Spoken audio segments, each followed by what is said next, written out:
and welcome in today's video. Today I'm going to show you how to remove Shopify payment as a payment option. Now, before I continue with the video, please subscribe to the channel and like this video. It helps me out a lot. So basically what you need to do is that you need to go to your Shopify admin and then navigate to Shopify and then navigate to settings, then payments. From there, in the Shopify payments sections, you want to click on manage and then scroll to the very bottom of the page and you will see an option to deactivate Shopify payments or switch to a third-party provider.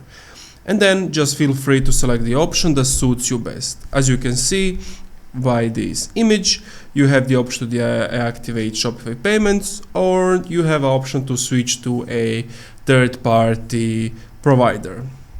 And once Shopify payments have been disabled, customers will not see it as an option in the checkout.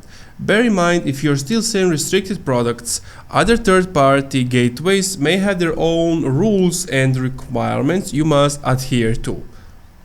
And that's pretty much it. Thank you for watching this video. If you enjoyed, leave a like, comment, subscribe.